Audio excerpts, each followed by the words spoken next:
చెప్పమా. మీ నాయన ఇంటికొచ్చి 2 రోజులు అయిందిరా. నువ్వు ఏడున్నావురా? ఇప్పుడే రూమ్కి వెళ్తున్నామా. ఓసారి మీ నాయనకి ఫోన్ చేసి ఇంటికి రమ్మని చెప్పరా. ఏంటి బ్రో, ఇంటి నుంచి ఫోనా? ఏసయ్యా, అంత ఆనందంగా ఉన్నా ఇంటి నుంచి ఫోన్ అనగానే ఎందుకు బ్రో అలా అయిపోతావు? ఇప్పుడేంటి మీ నాన్నకి ఫోన్ చేయాలా? ఏందోరా అబ్బాయ, టెంకాయలోకి నీళ్లు ఎప్పుడు ఎందుకు ఎలా వస్తాయో తెలియనట్టు జీవితం కూడా ఎప్పుడు పొంగుతాదో ఎప్పుడు ఆగిపోతాదో తెలియదురా.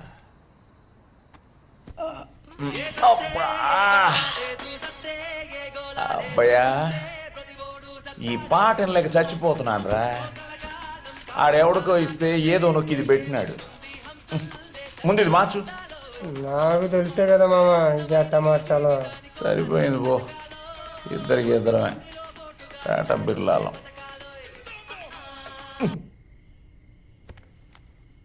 హలో అంకుల్, నేను భరత్ని మాట్లాడుతున్నాను. చెప్పు. ఏం లేదు అంకుల్, కళ్యాణ్ ఫోన్ తగలటం లేదని ఆంటీ నాకు ఫోన్ చేశారు.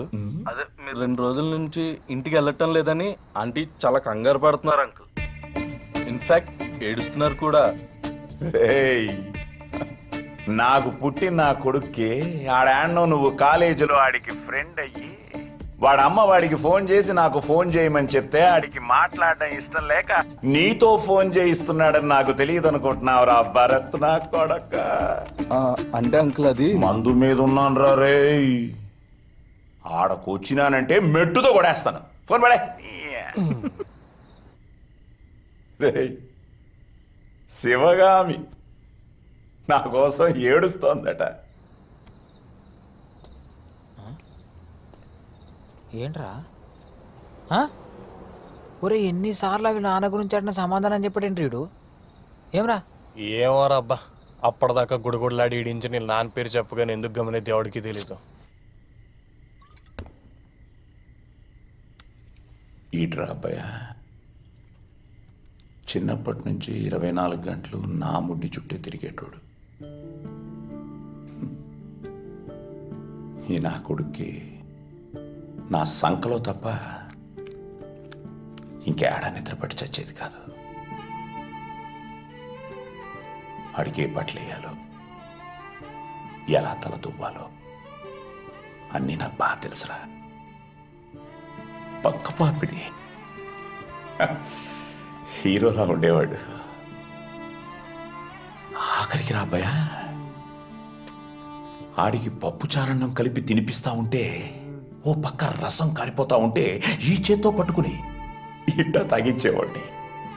భలే తాగేవాడ్రా నా కొడుకు.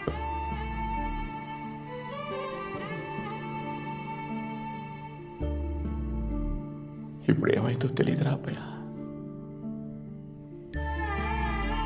బొత్తిగా నాతో మాట్లాడటమే మానేశాడు. ఎందుకు మాట్లాడలేదు?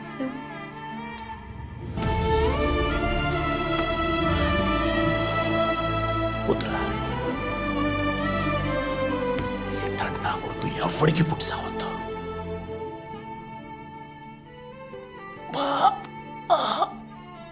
తల పగిలిపోతాందిరా. ఇట్టి రై, మొత్తం బాటిల్ ఇవ్వరా.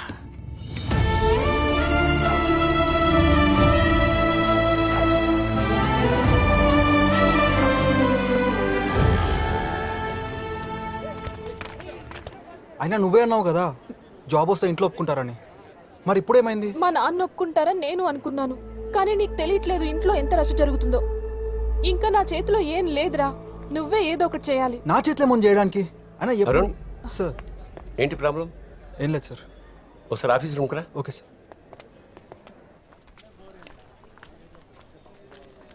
రేయ్, మీ పాప వచ్చింది కదా, తగులుకోపో. అదంత ఎర్లీగా రాదే. వచ్చిందిరా.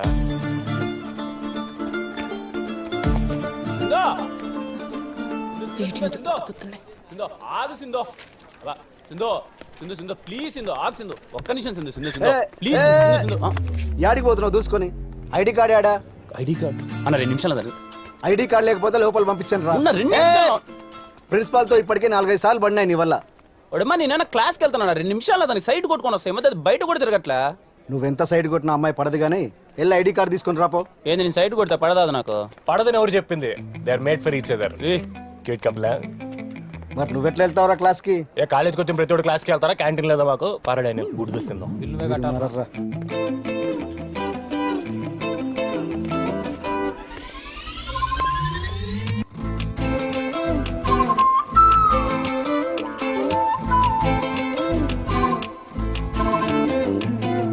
అడే అమ్మా ఏం తిప్పుతున్నాయి నడుము ఘాట్ రోడ్ లో గాడి తిప్పినట్టు.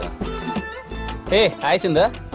ఏమ్రా ఏమ్రా పొద్దు పొద్దున్నే నా వెంట పడుతున్నా? ఏ లేదా నేను అడుగు చూద్దామని.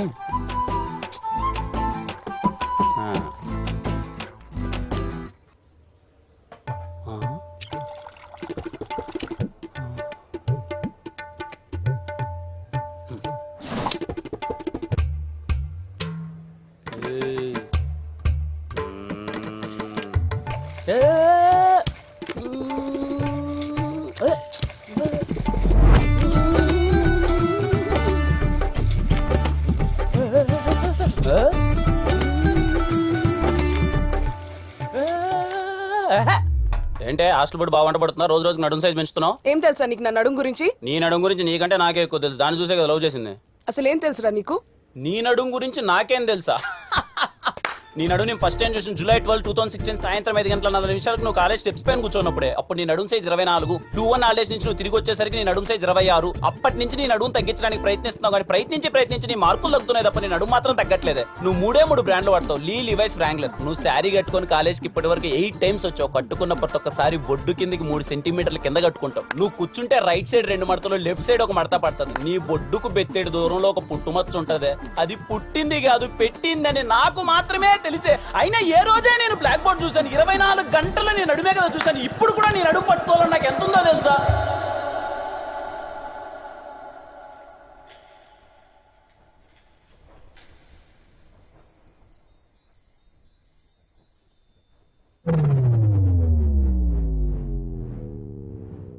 మేడం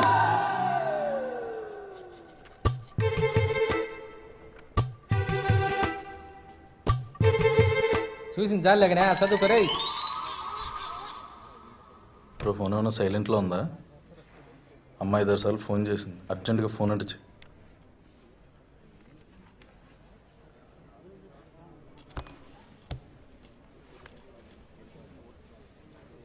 చెప్పమా. అర్జెంటుగా ఇంటికి రారా. ఏమైందమ్మా? చెప్పింది చెయ్యి. అర్జెంటుగా రా.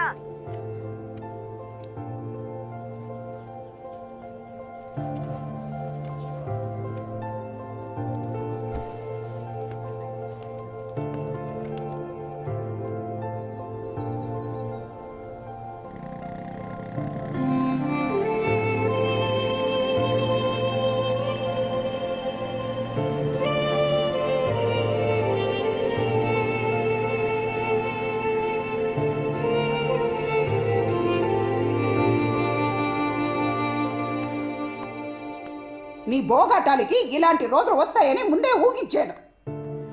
నీదో ఒక బతుక. ఎందుకే అరుస్తావు? పోతే పోయినాయి. ఇప్పుడు నా ఆస్తి ఎవడెవడు దొబ్బేశాడో ఆడి కాడకెళ్ళి ఇచ్చేవని అడుక్కోవాలా? నువ్వు అడుక్కోగానే వాళ్ళు ఇవ్వడానికి నీలాగా చేతగాని వాళ్ళు కాదు. అవునే, నేను చేతకానోడ్నే. నాకేం తెలీదు తినడం తొంగోవడం తప్ప. అయినా నీ ఆస్తి నేనే అడుక్కోవడం లేదుగా. నాకు తెలుసు నేనేం చేయాలి. మీరేం చెప్పక్కర్లేదు. నువ్వే రమ్మని.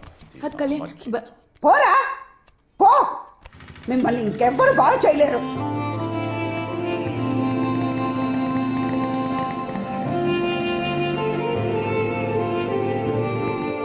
అసలు వీడు ఇప్పుడు దాకా తాగి పోగొట్టింది సరిపోక ఇప్పుడు మీకు ఉన్న పరువు ప్రతిష్టాన్ని కూడా రోడ్డుకి ఇడతామని చూస్తున్నాడా? ఏమైంది వదినా? అవ్వడానికి ఇంకేముంది? కళ్యాణ మండపాన్ని తాకట్టు పెట్టే అంత స్థితికి దిగజారిపోయాడు వాడు. తాకట్ట? నువ్వు ఒక్కదానివి. ఆ తాకట్టు పాపారావు దగ్గర కళ్యాణ మండపాన్ని తాకట్టు పెట్టి 25 లక్షలు ఇప్పించుకున్నాడట. జలసాలు చేసి దాన్ని కూడా పోగొడితే గానీ వీడికి మనశ్శాంతి ఉంటదే. ఏమంటున్నావు? నేను ఎంత అరిసినా వీడి చెవున ఎక్కించుకోడు. ఇదిగో ఈ కొంప కానీ ఇంతో అంత మర్యాద ఉందంటే ఆ మండపం వల్లనే. దాన్ని కూడా పోగొట్టి మా నాన్నకున్న గౌరవాన్ని చెడగొట్టొద్దని చెప్పు. నా పెళ్ళైన తర్వాత మీ తాత నన్ను ఒక్కటే అడిగాడు, ఎలా అయినా కళ్యాణ మండపాన్ని కాపాడుకోమని. మీ తాత చివరి రోజుల్లో చాలా బాధపడినాడు. ఈ రోజు ఇలా అవుతుందని ఆయనకు ముందే తెలుసు. అందుకే కళ్యాణ మండపాన్ని నా పేరుని రాసిపెట్టినాడు.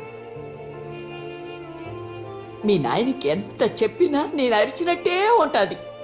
నా బాధ అర్థం కాదు.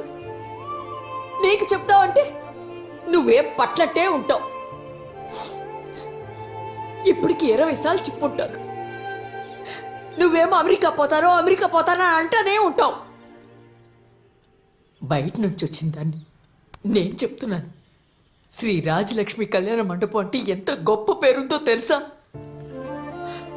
నా మాటిన్రా, మీ తాత కోసమైనా నువ్వు ఆ కళ్యాణ మండపాన్ని చూసుకోరా.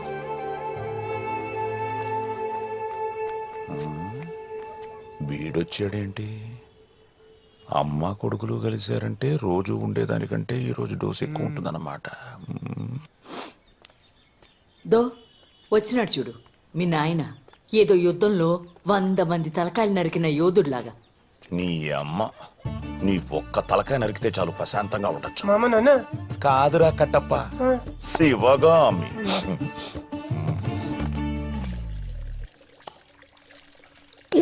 ఏరా 2 రోజుల నుంచి ఫోన్ చేస్తున్నాను, ఎత్తవేరా? ఇంట్లో ఒక ఆడదుంది, అది ఏమైంది? పట్టించుకునేది నీకేమైతుందే? అయితే గీతే ఏమన్నా నాకు కావాలి. ఎప్పుడు చూడు లోడ లోడ లోడ వాగుడు. మొగుడన్నాక బాధ్యతతో ఉండాలి. అప్పుడే ఇల్లు సక్రంగా ఉంటది. ఇదిగో ఇలా ఉన్నదంతా ఊడ్చుకుంటూ పోతే అప్పుడు అందరం కలిసి రోడ్డు మీద పడాలి. ఈ నాయన ఏ టైంలో దీనికి శాంతి అని పేరు పెట్టినాడో గాని నాకు మనశ్శాంతి లేకుండా చేస్తుంది. 2 రోజుల ఇంటి తిని మహా ఎలా పెట్టాడు చూడు. రే చూడరా మీ నాయన్ని, ఈ బడిలోకి వెళ్ళే పిల్లాళ్ళ ఇలా పాపడిట ఎలా దూకుంటున్నాడు. ఇప్పుడు నన్ను ఏం చేయమంటావే? భరతనాట్యం చేయమంటావా? భరతనాట్యం సిగ్గులుండరా మీకు అసలు? ఛీ! ఫు! ఈ కొంపలో నీకు విలువ లేదు. తండ్రిలా ఎవరైనా చూస్తున్నాడా? భర్తలా ఎవరైనా చూస్తున్నారా? ఇక నువ్వు ఈ కొంపలో ఒక్క క్షణం కూడా ఉండకూడదు. అమ్మ చేతి చూడరా మీ బాబు బాదుకోవడం మర్చిపోయాడు. బాదుకో. హ్యాపీయా? హ్యాపీ. మోహన్ చూడు కోతులాగా.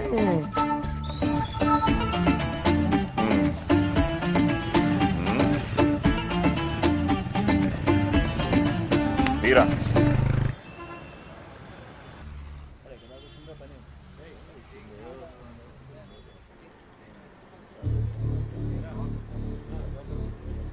నాకున్న ఒక్క పొలాన్ని నీకు రాసిచ్చి నేను దిద్దుకోలేని తప్పు చేశాను పాపారావు. నన్ను ఇలా మోసం చేయడం తప్పు. నా కూతురు చదువుకు నువ్వు ఇచ్చింది 15 లక్షలు. ఇప్పుడు దాని విలువ 1,50,00,000. ఉందిలేమ్మా. ఇప్పుడు నీ ఆఖరి గడువు తేదీ ఇదిగో ఈరోజు. నా డబ్బులు నాకు ఇచ్చేసి ఈ పేపర్లు పట్టుకెళ్ళి. ఎంత ప్రయత్నించినా ముట్టట్లేదు. ఆఖరికి నాకు ఇవ్వాల్సిన వాళ్ళు కూడా ఇవ్వట్లేదు. ఇవ్వద్దని బెదిరిస్తే ఎలా ఇస్తారా? ఆ పొలం ఏదో నువ్వే తాకట్టు పెట్టుకొని నా కూతురు పెళ్లికి అయ్యే డబ్బులైనా ఇవ్వు పాపారావు. నీ కూతురు చదువుకి నేను డబ్బులు ఇచ్చి, దాని పెళ్ళికి నేను డబ్బులు ఇచ్చి, ఎందుకు నువ్వు దాన్ని కనడం? అలా అనకు పాపారావు, నీకు దండం పెడతాను. నాకు ఈ పొలం తప్ప ఏదే దిక్కు లేదు. వాడు మూర్ఖుడురా, వాడు ఇవ్వడు. ఇంకా పెద్ద ఏమనక ముందు ఇక్కడి నుంచి తీసుకెళ్ళిపో. రేపో బాబు పోయిన ఇలా మోసం చేయడం తప్పు పాపారావు. డబ్బు లేనప్పుడు అంత హంగు ఆర్పాటం ఎందుకయ్యా? ఏ సత్రంలోనే పెళ్లి చేసుకుంటే డబ్బున్నాడు ఒకే జీవితం కావాలనుకున్నా, డబ్బు లేనోడు ఒకే జీవితం కావాలనుకున్నా. వాడికి మనకి హెచ్చేసై ఉండదు బాబా. వీళ్ళకి ఎవడు బుద్ధి చెప్తాడు?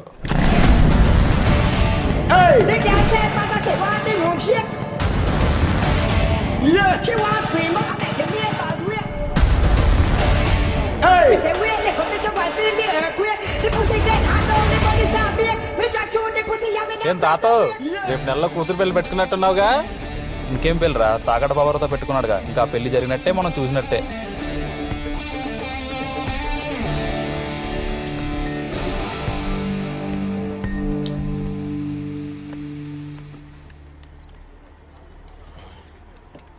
ఎవరు బాబు నువ్వు? ఎస్ సార్, కళ్యాణ మండపం వారసుడు సార్. ఓరి ధర్మగాడి కొడుకు నువ్వు. మీ అయ్యతో మాట్లాడమంట కదరా నువ్వు. బాగుపడే లక్షణాలు ఉంటాయి కదా ఈ కొరనా కొడుకులకి. నీతో కొంచెం మాట్లాడాలి. బచ్చా నా కొడుకుతో ఆయన ఎందుకు మాట్లాడేదే? అవును మరి, ఇంకా పలకా బలం బట్టి రుద్దుకుంటున్నాం. మూతి మీద మీసాలు ఇప్పుడిప్పుడే వస్తున్నట్టున్నాయి. పెద్దలతో ఎట్లా మాట్లాడేది నేర్పించలేదా మీ నాయన? గడ్డాలు నడిచిపోతున్న బుద్ధిరాని వాళ్ళతో ఇంకెలా మాట్లాడాలి? నీ మోసం నా కళ్యాణ మండపం వరకు వచ్చింది. దాని గురించే మాట్లాడదాని వచ్చాను. నాతో మాట్లాడడానికి ఏముందిరా, మీ అయ్యతో మాట్లాడుకో. ఆయనే కదా తాకట్టు పెట్టి డబ్బులు తీసుకుపోయినాడు నా దగ్గర. రాయడానికి ఆయన ఎవరు, రాయించుకోవడానికి నువ్వెవరు? అది మా అమ్మ పేరు మీద ఉంది. అట్టట్టట్టట్టట్టట్టట్ట. ఎంత మోసం చేసినారా నన్ను. బాక్సర్ బండ్లో వచ్చి పేపర్లు పెడితే చదవకుండా డబ్బులు ఇచ్చినారా నేను. ఏముందిలేండి సార్, వాళ్ళ ఆయనకు 2 పెగ్గులు పోసినట్టు వాళ్ళ అమ్మకు కూడా 2 పెగ్గులు పోస్తే సరిపోద్ది.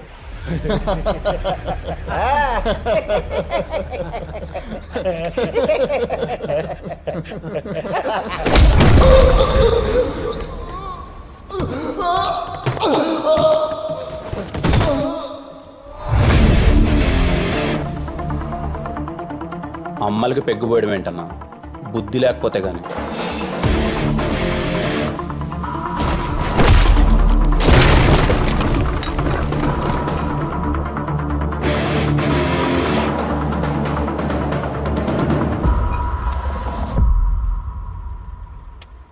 నువ్వు మోసం చేస్తే ఎందుకు చేశావు అని మా నాన్న నేను అడగకపోవచ్చు, కానీ నేను అలా కాదు.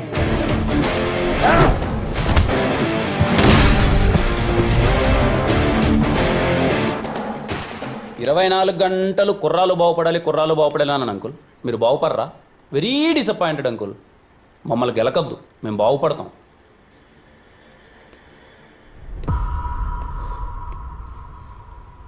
అంకుల్, ఇలా అంటే మీకు వెటకారంగా అనిపించచ్చేమో, నేను మీకు బాగా కావాల్సిన వాడిని అంకుల్.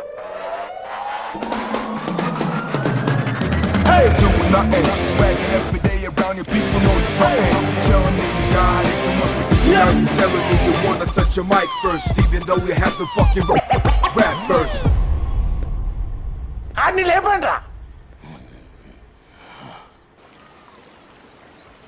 రే పాపారావు గడి సింధు వాళ్ళ నాన్నని తెలుసుకోవడం ఎందుకు రావడంతో గొడవ పెట్టుకున్నావు? బ్రో, నువ్వు మనసులో ఏ బాధ పెట్టుకుని డెసిషన్ తీసుకుంటున్నావో నాకైతే అర్థం కావట్లేదు. ఇప్పుడు దీనికి వెళ్ళిన ఆయన ఏమంటాడో.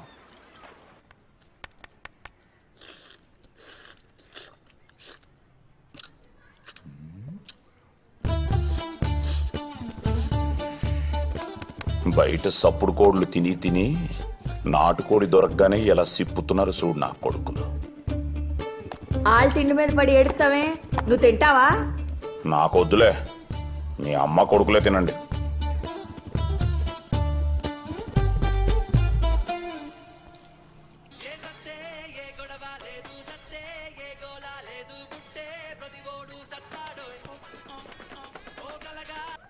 మీ బాబు ఏమైనా టెంపుల్లో ఆడుతున్నాడు బ్రో?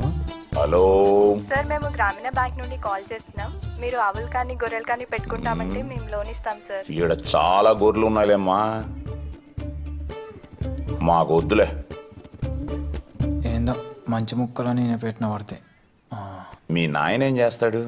Father uncle. సరిగ్గా చెప్పు, ఇప్పటికే సవతం. Church father uncle. మీ ఫాదరు నిన్ను కాలేజీకి ఎందుకు పంపిస్తున్నాడు? చదువుకోవడానికి అంకుల్. మరి చదువుకోకుండా ఎందుకు ఈడ అడక్క తింటున్నావు? అలా నోరేసుకుని అరుస్తావెందుకు?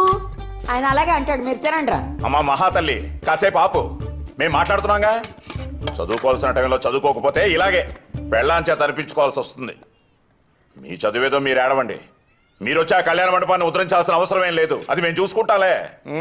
అలా ఉద్ధరించే ఇక్కడ దాకా తీసుకొచ్చావు. రసం ఏమంటావా? వాడి నెత్తి మీద పోయి. నేను పోస్తానేంట్రా, తిను. మీ అమ్మ కొడుకుల మాటలు తప్ప ప్రపంచంలో ఎవడేం చెప్పినా మీకు నోట్లో పెట్టినట్టు ఉంటది. ఏంటి వేపాకే? ఇవన్నీ పట్టించుకోకండ్రా, మీరు అనుకున్న పని మాత్రం మీరు చెయ్యండి. మళ్ళీ బొక్క తెరుస్తాం, మెట్టు తెగిపోద్ది.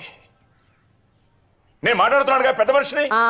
పెద్ద మనిషి చేతి అమ్మ రోజు రోజుకి ఇంట్లో యాలీ లేకుండా పోతుంది. పిల్లల దగ్గర కూడా మర్యాద దక్కట్లే. ఈ కొంపలో ఒక్క క్షణం కూడా ఉండకూడదు. ఎల్లు బాదుకో ఇంకా.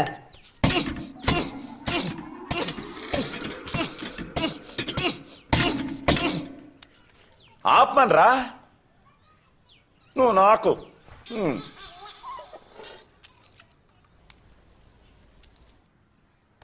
ఒరే అయ్యా, 20 ఏళ్ళ నుంచి నేను చూస్తున్నానురా. నువ్వు మీ తాతకన్నా ముండోడివి. ఏదన్నా అనుకున్నావు అనుకో, ఆ పని అయ్యేదాకా నిద్రపో. ఇదిగో, ఈ రోజు నుంచి ఈ కళ్యాణ మండపం నీది. ఏ అయ్యా,